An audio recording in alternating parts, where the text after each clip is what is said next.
Nobody is coming to save you. And that is not the tragedy. The tragedy is wasting years waiting for people to give you permission to become what they cannot even understand. You keep looking for a signal, a message, a hand on your shoulder, a person who finally says, "I see what you are trying to become. I understand why you are different. I believe in you." But for many men, that moment never comes. The family does not understand the vision. The friends slowly disappear. The people who said they believed in you only believed when belief cost them nothing. Society ignores you because you have not produced enough proof to force attention. The market does not care about your pain. The world does not pause because you feel unseen. This is the first hard truth. Potential is invisible until proof makes it impossible to ignore. Machiavelli understood this about human nature. People judge more by what they see than by what you intend. They do not reward the dream inside your head. They respond to power, proof, appearance, leverage, and outcomes.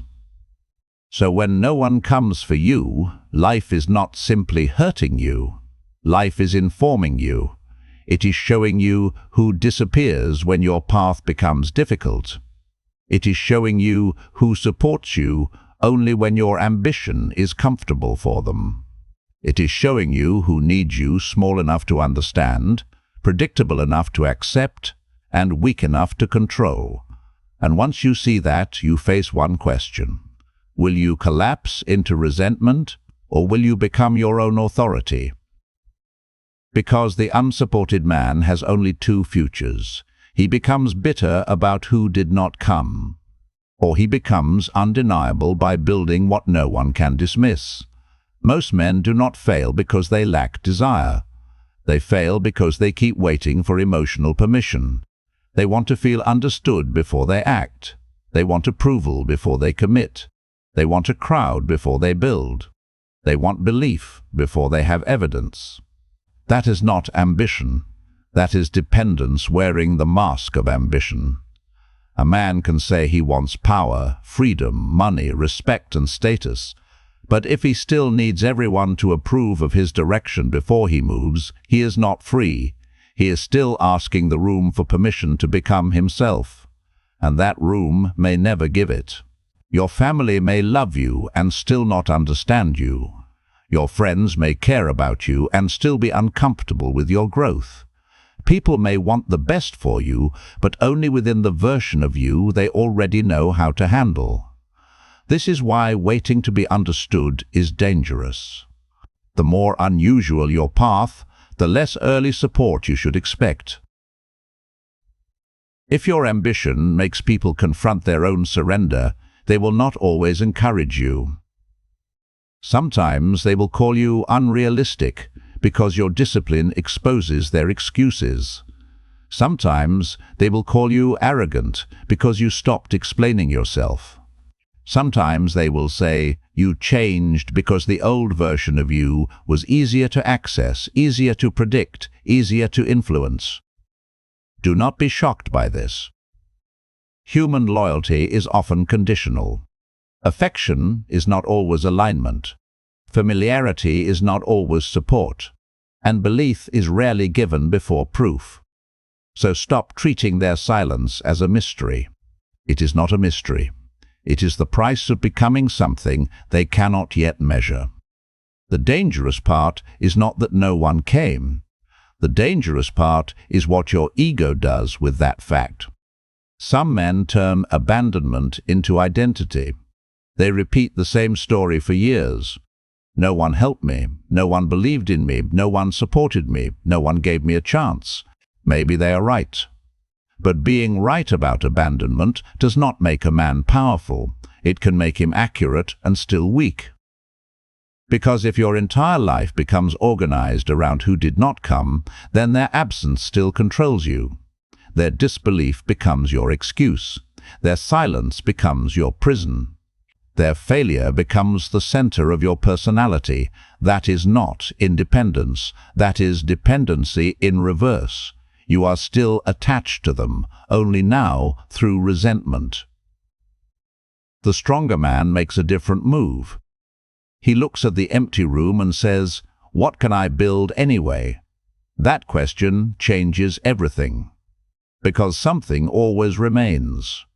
Your attention remains, your schedule remains, your body remains, your willingness to practice remains, your ability to learn remains, your ability to choose one skill and train it remains, your ability to create proof remains, your ability to stop begging for validation remains. These are not small things.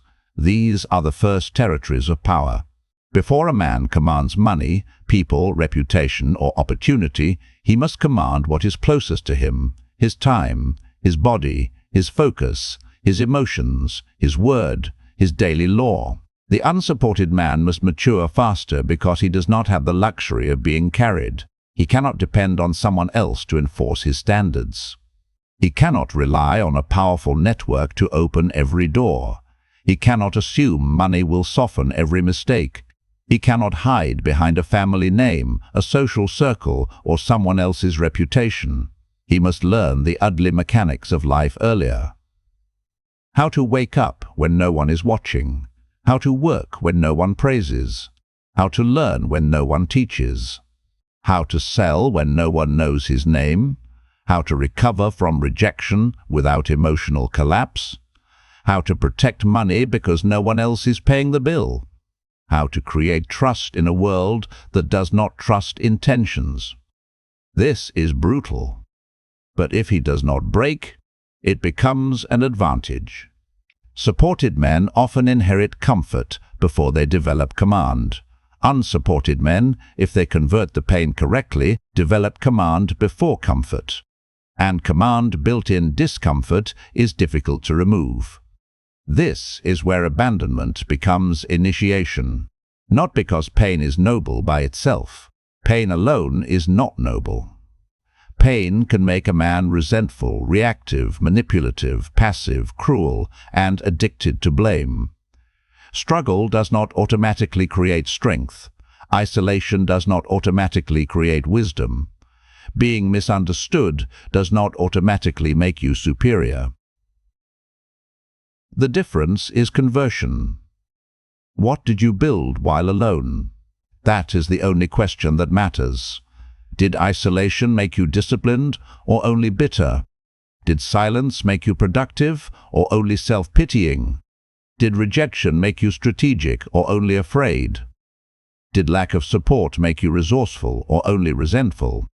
A man is not revealed by what happened to him. He is revealed by what he builds after it happened. If you are serious about this path, listen carefully. You are probably watching many videos. You understand the words: discipline, power, solitude, self-command, becoming undeniable. But understanding is not the same as transformation. If you keep consuming and never building, the content becomes another hiding place. You feel intense for 20 minutes, then return to the same weak structure. If you continue like that, nothing changes. You will collect ideas while your life stays obedient to the same old patterns.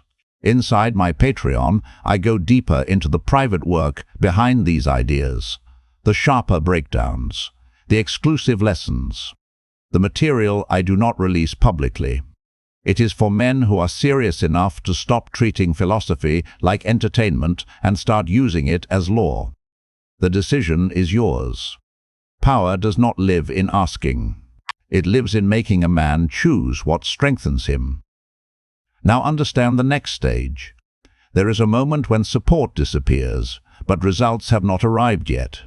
This is the lonely middle. This is where most men quit. The beginning has fire. You feel betrayed, awake, angry, motivated. You tell yourself this is the turning point.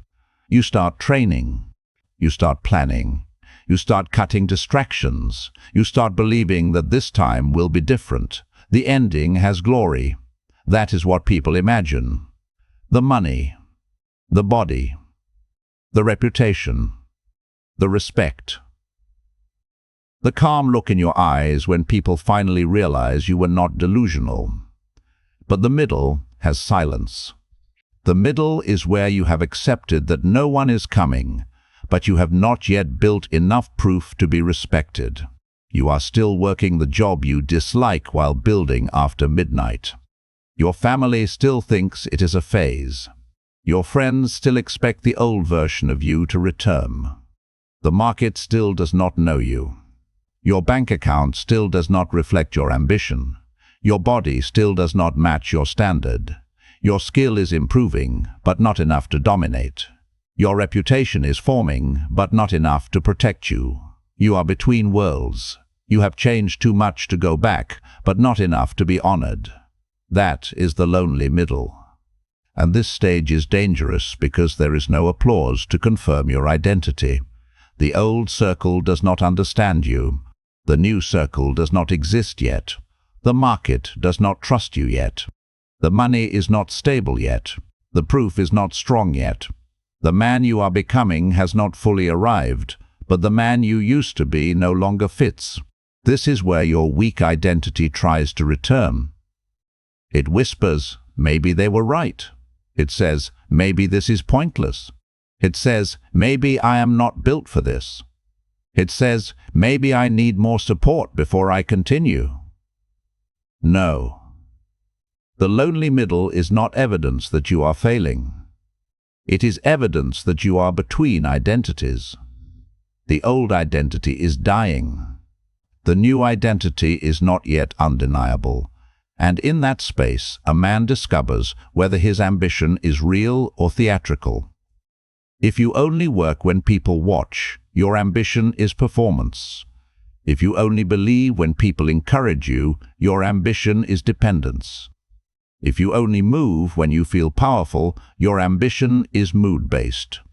Solitude strips away the audience. What remains is the real man. And if the real man is weak, good. Now you know what must be ruled. Most men avoid solitude because it exposes how little command they actually have. They stay busy, they stay social, they stay distracted, they keep the room noisy, so they never have to hear the truth clearly.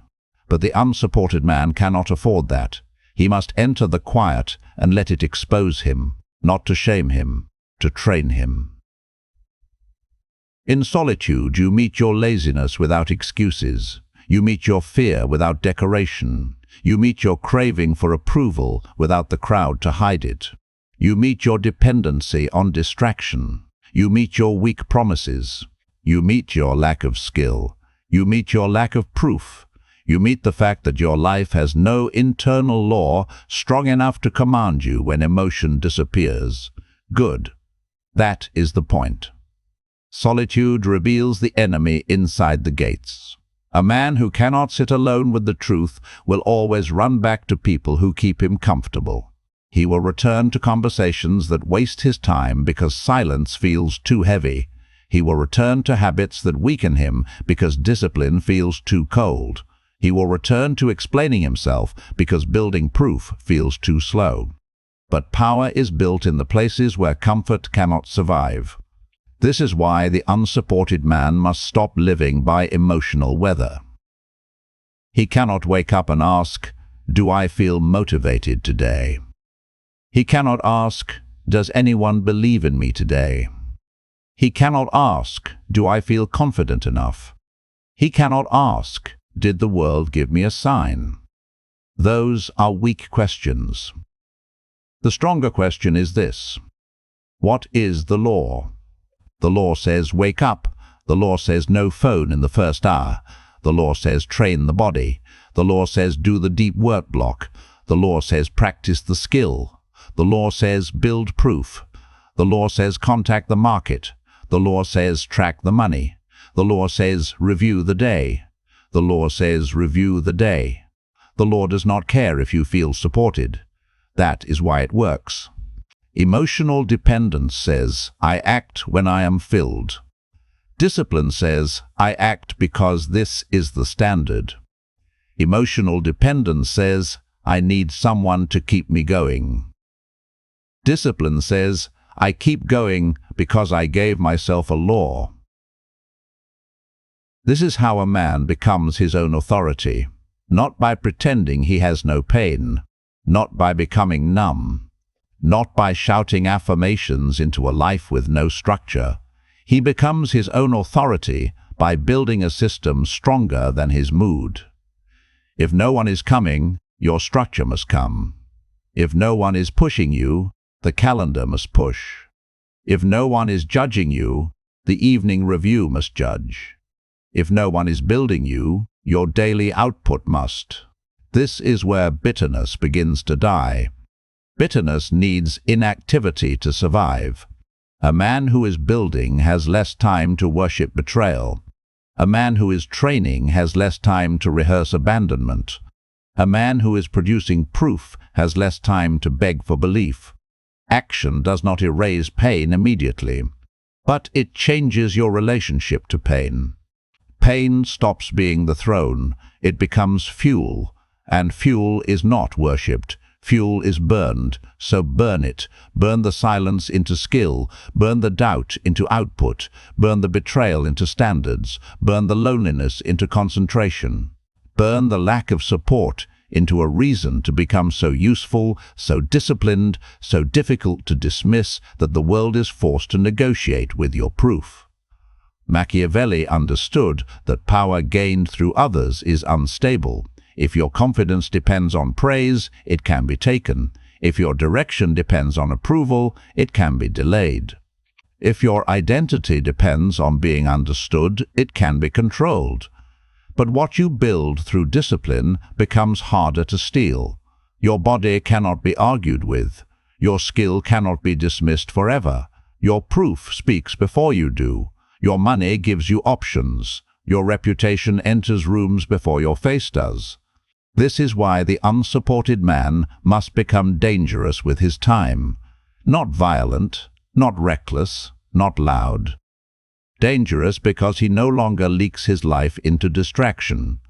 Dangerous because he no longer needs a committee to approve his next move. Dangerous because he studies reality instead of begging reality to be kinder. Dangerous because he understands that men judge outcomes, not intentions. You may have a pure heart. The world does not care. You may have a difficult past.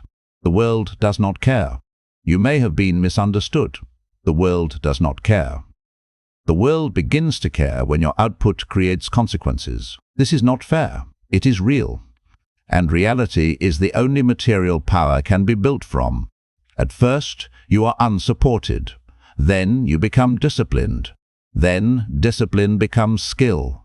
Skill becomes output. Output becomes proof. Proof becomes trust. Trust becomes money. Money becomes leverage. Leverage becomes options. Options become freedom. This is the chain, not sympathy, not rescue, not revenge. The unsupported man becomes undeniable by building what the world cannot easily dismiss. Skill, proof, money, reputation, a body that obeys, a mind that does not collapse under rejection, a calendar that creates output, a portfolio that speaks before he does, a financial buffer that makes pressure less powerful, options that make him harder to control. That is how he becomes difficult to dismiss. Not because everyone suddenly loves him, not because the world becomes fair, not because the people who doubted him apologize, but because he has built enough leverage that their belief becomes irrelevant. That is the final transformation. At the beginning, abandonment feels like a wound. Later, if converted, it becomes a source of authority. You look back and realize that no one coming forced you to develop things support may have delayed. Self-command, resourcefulness, emotional armor, market realism, proof hunger, financial discipline, a refusal to wait. But understand this carefully. Do not romanticize pain. Pain is not power. Converted pain is power. Abandonment is not automatically noble. Struggle is not automatically strength. Isolation is not automatically wisdom. Many men suffer and become worse. They become resentful, reactive, manipulative, passive, cruel, addicted to blame, convinced the world owes them payment because they were hurt. That is not power. That is injury turned into identity. And injury as identity is still a chain. The difference is conversion. What did you build alone? That is the question. Did abandonment make you sharper or only angrier? Did isolation make you disciplined or only bitter? Did silence make you productive or only self-pitying? Did rejection make you strategic or only afraid? Did lack of support make you resourceful or only resentful? This is where the man is revealed, not in what happened to him, in what he built after it happened. If you want this to become real, do not turn this video into a feeling. Turn it into a law. Choose one skill. One. Not 10 dreams, not 5 identities, not a fantasy version of yourself doing everything at once. One skill that can increase your value in the real world. Writing, selling, speaking, building, coding, designing, negotiating, training, leading, creating content, managing money, solving a painful problem for a specific group of people. Choose one and protect time for it every day. Then create proof, not intention, proof. A page written, a call made, a workout completed, a product built, a client contacted, a lesson studied, a portfolio improved, a number tracked, a mistake reviewed. You do not need the world to believe in your transformation on day one. You need to create evidence that even you cannot deny. That is how self-respect returns. Self-respect does not come from telling yourself you are powerful. It comes from watching yourself obey your own law.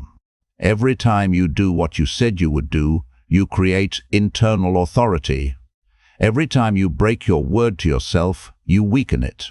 This is why discipline is not a productivity trick. It is the architecture of self-trust. A man who trusts himself becomes less hungry for external validation. He stops begging people to confirm what his actions already prove. He stops explaining every move to people who have not earned access to his inner world. He stops trying to make the blind admire the blueprint. He builds. And as he builds, something changes. People may still misunderstand him, but it bothers him less. People may still doubt him, but it slows him less. People may still leave, but it destroys him less. Because his center of gravity has moved inward. He is no longer held together by applause. He is held together by law. If you are serious about becoming that kind of man, stop treating this as content to consume and forget. You are watching many things. You are collecting harsh truths. You are saving videos. You are nodding at words that feel powerful. But if your calendar still looks weak, your environment still owns you. If your body still disobeys you, your philosophy has not reached your flesh. If your money is still unmanaged, your ideas have not entered reality. If you continue like that, you will become a man who understands power but never builds it. Inside my Patreon, I release deeper, more direct material for men who want the unfiltered work, not public comfort, not shallow motivation. The private breakdowns, the hard lessons, the structures for discipline, power, solitude, and self-command. If you are serious, enter. If you are not, stay where you are and keep mistaking intensity for change. The decision is yours. Now return to the law. No one is coming. Stop repeating it like a curse. Use it as a command. No one is coming, so wake up. No one is coming, so train. No one is coming, so choose one skill. No one is coming, so choose one skill. No one is coming, so stop asking for permission. No one is coming, so contact the market. No one is coming, so protect your money. No one is coming, so review the day. No one is coming, so become the asset. This is not despair. This is responsibility without decoration. When no one comes for you, life is asking one question. Will you collapse, or will you become your own authority? Most men answer with excuses. A few answer with discipline. Choose your answer carefully, because abandonment will either make you bitter or powerful, and the difference is what you build alone.